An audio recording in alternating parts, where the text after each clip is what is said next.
Welcome back, guys, to another Master Duel video. This intro is going to be a little bit longer than normal as I want to lay some new foundation to something I've had in mind for quite some time, and that is wanting to cover more meta-related content on this channel. Don't worry, guys, Masochist is going nowhere, as Masochist really renewed and made me love Yu-Gi-Oh! Again after not playing for over a decade. And over the time of playing that format, I have been grinding in the ladder on my main account. The experience has definitely been something else, as it took a long time really to get adjusted to all the brand new mechanics of modern Yu-Gi-Oh! Since its Battle City days that we used to play back in the Sandlot. So I say that to say this. We are starting a brand new series on this channel called To Master, where every season we take a brand new deck and see if we can climb the ladder to master rank. For this season that just came by, guys, was my first season I've ever reached master in the entire time that I've been playing Master Duel.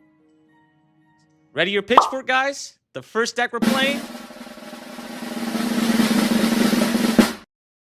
We are playing Tenpai. The reason I chose this deck was not only because of its meta relevancy, but for the simple fact that it was a going second deck and a meta and honestly format where going first has been broken for so long, where people can set up 13, 15, 20 negates in one turn and they pretty much don't allow you to play, right? So this deck to me honestly was pretty special for the simple fact that you were able to use such iconic and old school cards such as Regeki, such as Feather Duster, Lightning Storm. You could also throw in Dark Holes. It was such a throwback to me. So it was something that I honestly wanted to try, and I honestly felt really in love with the deck. I really enjoyed playing this. It's one of the funnest decks I've ever played. All right, let's go over the deck list really quick right before we kick things off. This deck loves to run a bunch of board breakers and hand traps. I found that the best combo was to run a mixture of both.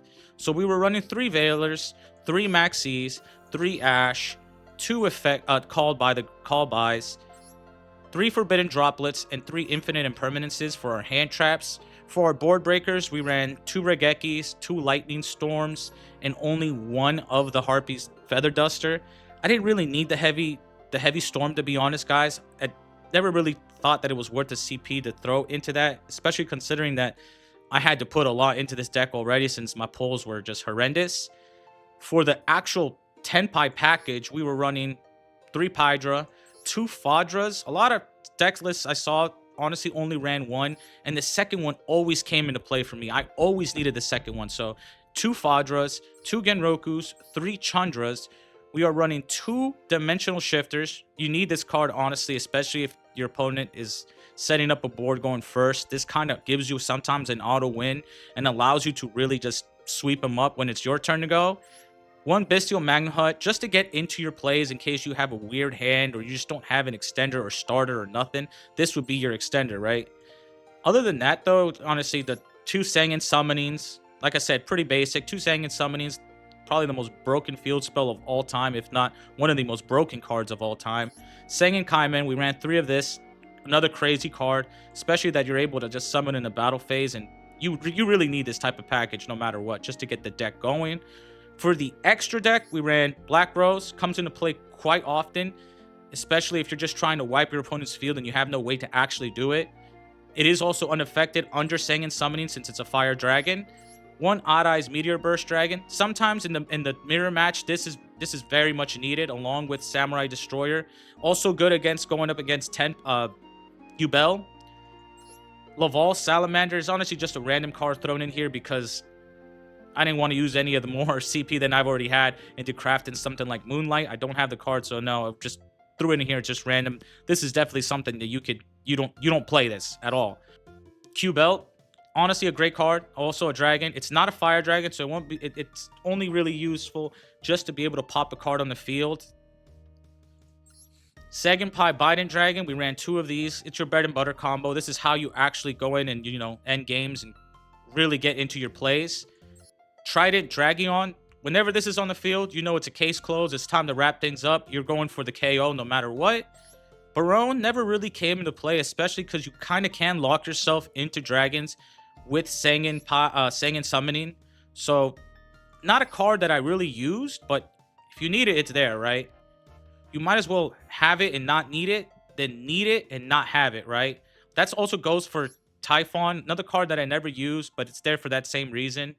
Sangenpai, Transcendent Dragon, you need 2 of this. Another crazy card in this crazy deck that just completely shuts out your opponent from being able to activate any cards or effects during the battle phase. Striker Dragon is just here for SP. It's a nice little package to get into whenever you actually need to use SP's first effect. And Hieratic Seals is really the only play you have, honestly, when you're going first. The only really thing you can do, right, is honestly Seals Pass. Only changes I really made throughout my climb, guys, was really just siding out Effect Veiler for either Gamma or Ghost Ogre. It was only really a change of hand traps of what I was using, but other than that, guys, this is pretty much the standard build that I used. That's pretty much it, guys, so let's get right into those replays. Alright, guys, for this first replay, I'm pretty sure it's a mirror match. It is. Okay, so we were going up against Tenpai. So they're setting up, like I said, they're setting up their basically Seals Pass. Ghost Ogre comes in so clutch for the simple fact that you're going to be able to pop their card. They've already normal summoned, so if they end up grabbing, in this case here, if they grab the Sangen summoning, they can't really do anything, right? And if they end up grabbing the Sagan Kaiman, they also can't really do much because it's not in the battle phase. So we pretty much shut down their first turn play. They're going to use tactics to be able to draw 2 cards. They probably should have honestly looked at my hand and seen if I had Lightning Storm and pitched that out of our hand. So now it's our turn. We draw another Sangen summoning. We're obviously going to set up the play with Lightning Storm. They're going to go ahead and chain Sangen Kaiman on top of that. They grab the Genroku, which they're going to be able to use, honestly, right now. We ended up wiping quite a bit of a board, right? I don't really see this trap card used like that, so kind of interesting that our opponent was running this here. So also very high into the ladder, like this is in Diamond 1. Forbidden Droplet, obviously, like I said, and they were also running Book of Moon. It's kind of a little bit interesting, but like I said, you can really do any sort of variations with this deck, which is something I really enjoyed, right? So they're going to go ahead and use Genroku's effect, summon it, get the Fadra to set up the board so they're not able to get destroyed.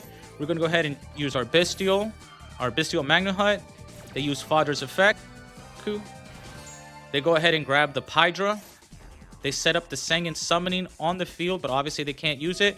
We're going to go ahead and use our Regeki to destroy their monsters off the field, set up our own Sangen summoning, use the effect to grab the Pydra, pitching the other Sangen summoning out of our hand, normal summon the Pydra, grabbing the Sangen Kaiman, and from here it's pretty much game, right? Like they don't have anything they can really do. We use Sangen summoning to grab the Chandra. Chandra's effect goes off, which grabs the Genroku. We just go ahead and do damage to them for now. Alright, so they're going to go ahead and use the trap card, which I've never actually seen this trap card be used. So when they actually used this, I was a little bit confused. But it was an interesting play, right? Honestly, maybe something you might consider using. It's not terrible, I will say. It's not terrible. So we go ahead and grab the Fadra off the Genroku. Bring back the Genroku. Attack them directly. And like I said, it's case closed, right? We just go into the Bident Dragon, and we're not going to obviously like BM them or anything like that. We're just going to go for game. And that pretty much wraps things up. Like, that's how easy the deck is to play.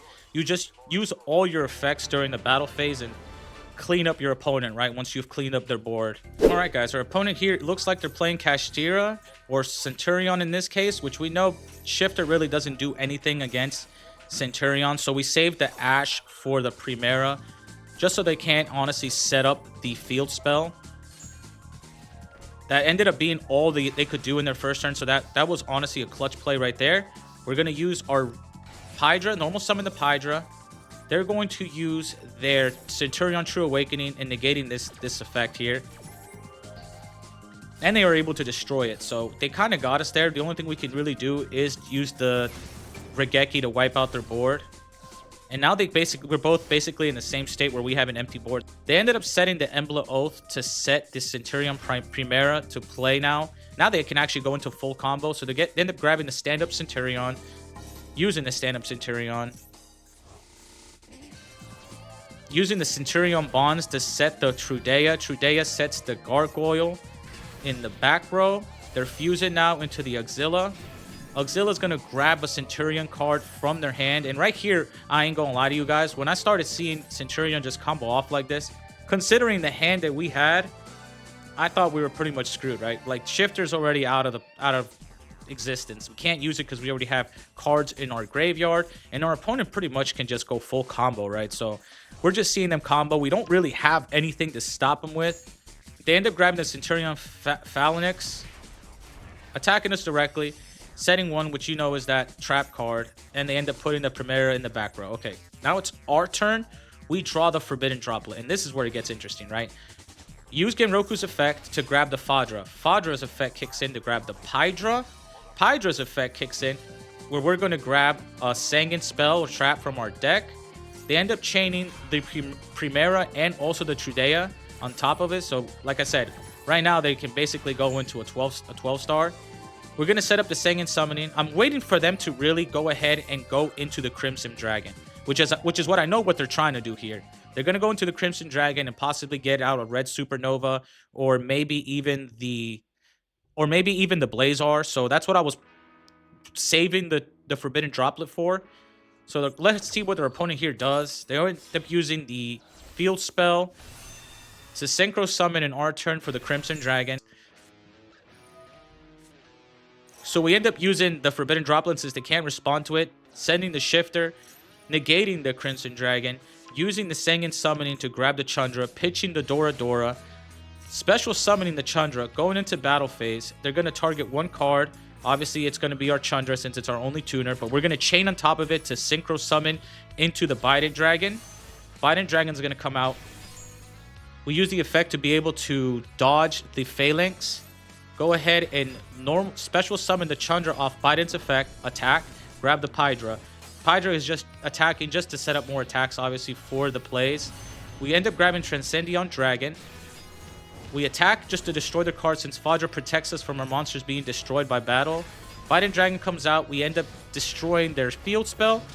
And from here, we're just wrapping things up, right, guys? So we're going to go ahead and go into the Trident Dragon. This is the case closed dragon. And our opponent knew that there's nothing they could do from there because it's about to be a massacre. And that's basically it for this one. All right, guys. So for this one, we're going up against Yubel, which personally for me sets up the nastiest first turn board.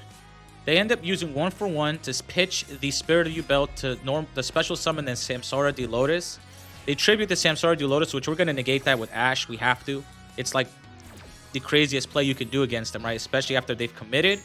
But it doesn't really matter because they have a broken fusion card that can literally be specialed by just shuffling cards. Special summon from the extra deck by just shuffling cards from their hand, field, and or graveyard back into their deck. It's one of the craziest cards. And like I said, for me, Yubel is the craziest deck I've ever had to play against coming back into the game.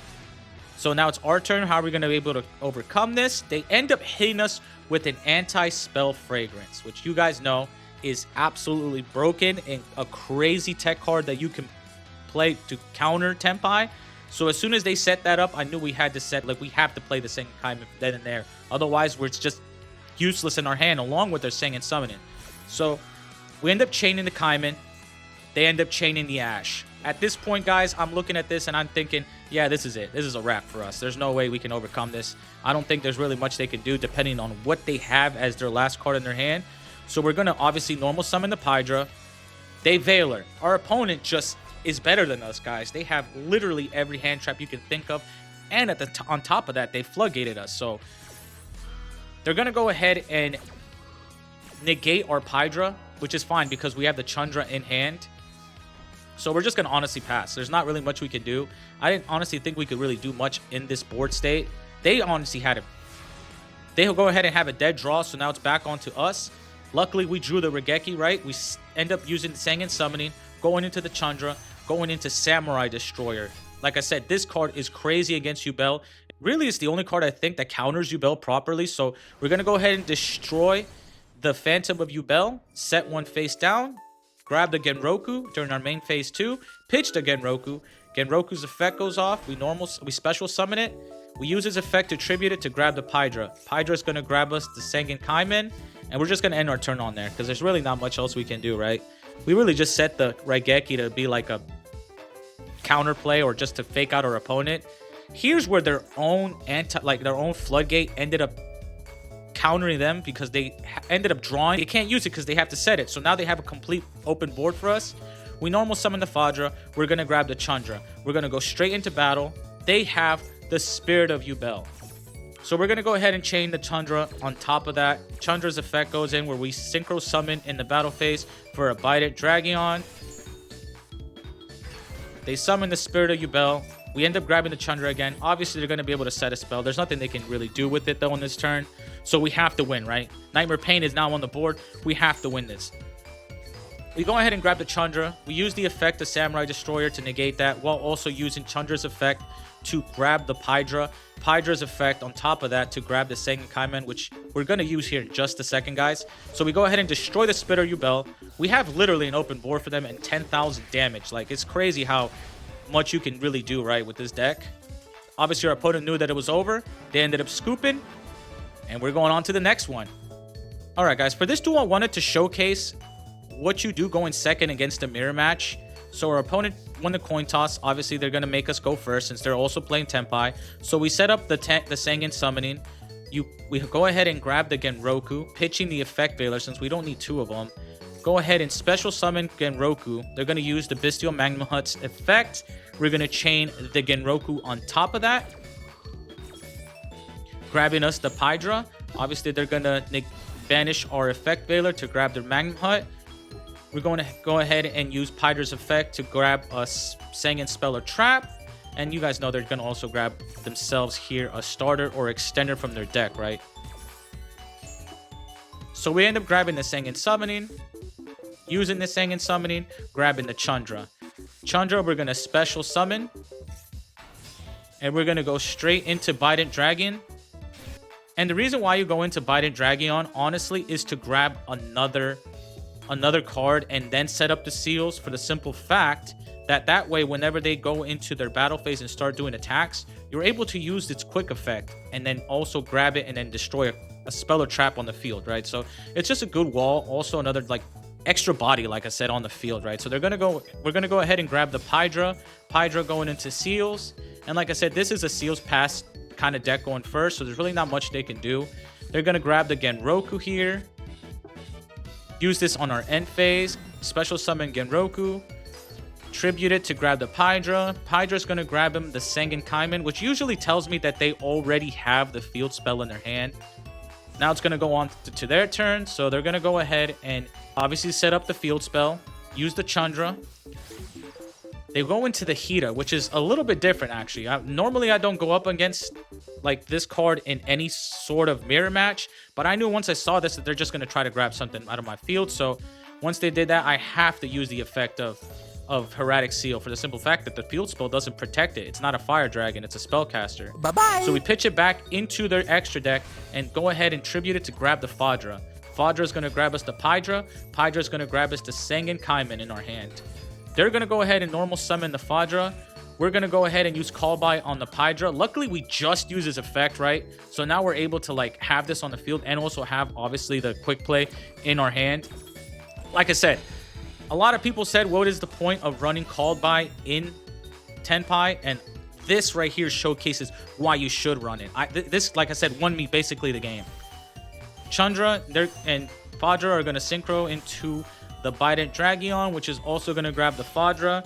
Now they're going to go into the Transcendent Dragon, which means that they're going to now negate all effects during the battle phase. They can't negate Fadra, though. Fadra is already on the field. They're going to change it to attack position, which kind of sucks, but I mean, it is what it is, right? They use their field spell to pitch the driver to grab the Genroku. Genroku special summons. It's going to tribute itself to grab the Pydra. You guys know this combo, right? That's negated, so they can't do anything with it. Sengen Kaiman is going to grab the Chandra. Chandra is going to special summon to the field. So right here, you probably think, yeah, it's over. You might as well scoop, right? But I'm not that kind of person. I'm not built like that. I'm going to honestly wait this out. I don't really like scooping, honestly, when you're playing meta. They go into the Moonlit Dragon. Moonlit Dragon is going to send back the Fadra into our hand, and they're going to go straight into attack. They can't, obviously, OTK us here, but they can do some significant damage.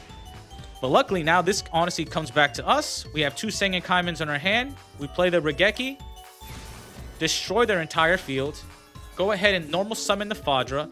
Fadra's going to grab Pydra. Pydra's effect is now it's still negated, but we're able to grab it, right? Use the effect of Sengen Summoning to grab the Chandra, pitching the effect Veiler since it can only be used in our opponent's turn. And the reason I'm going through the replays like this and explaining like this is because I know sometimes I have a lot of new players that watch, and I would like to like at least go thoroughly through these type of things and the interactions that I'm going through, right? We're going to go into the Transcendent Dragion automatically right off the rip, attack him directly, use the Sengen Kaiman to grab the Chundra. Chundra, we're going to special summon it with the second effect of Kaiman, grabbing the Pydra off of Chundra's effect, and our opponent knew that that was a wrap. So that, I thought I played that honestly pretty well, and I also wanted to showcase, like I said, what you do going second against a mirror match and how Called By really saved me that duel, right? All right, on to the next one. All right, guys, and for the final duel of this video, I wanted to showcase a duel that's kind of funny, honestly, and interesting to watch, as you'll see here in just a little bit. Our opponent won the coin toss. They go first, decided to go first, and they activate Upstart Goblin and Chicken Game, which I'm already like, what deck runs these cards, right? So I'm actually a little bit confused on what we might be playing, but I have seen this combo in Endymion, and that's exactly what I thought we were playing against, was Endymion. So I ended up shifting right then and there. We shifter on top of their, we chain shifter into their Enter the Void, and they actually are playing Sky Striker. So they use the Mobilize to grab the Widow Anchor, and I'm thinking, well, what exactly does Sky Striker do? Since I'm not, being a returning player, this is one of the decks that I haven't ran into much. And they activate Card Destruction. And as you guys can see, we have a pretty cracked hand. Like, this is a really good hand, honestly. So they end up activating Card Destruction. That honestly makes me think, yeah, we lost this duel. Always the rank up game, right? I'm thinking it's always the rank up game where you get the worst luck, right? But we end up drawing 2 Sengen Kaimans and 2 Ash Blossoms. They have another Chicken Game in their hand, which is only a soft once per turn. So they're able to use the effect again. They use the effect, they draw 1 card, and they activate Talents. The moment they activated Talents, I know I had to chain Ash Blossom. Like, we have to negate that, right? They might not honestly have a good hand, so we go ahead and negate the Talents. That pretty much stops our opponent. They set 3 and pass. It comes back onto us. Now it's our turn. We get the Destiny draw of a lifetime. Just like I said, we usually get the worst hands on the rank up. We draw the most clutch card that we could possibly get on a rank up. And Lightning Storm is going to come in clutch. Once we activate Lightning Storm, you guys know that's pretty much it. That wraps everything up. That's all she wrote. And that wins us the duel and gets us into Master. Anyway, that's going to wrap up this video, guys. If you guys really enjoy this type of content, let me know in the comments below. Let me know what you guys are playing this ladder, what you're enjoying, if you're enjoying the format, if you're not. I hope you guys enjoyed it, guys, because this has been a blast for me to honestly do something a little bit different on this channel. I've been wanting to do something more, like I said, meta related for quite some time. So I hope you guys enjoyed it, and that's pretty much it, guys. I will catch you on the next one. Peace.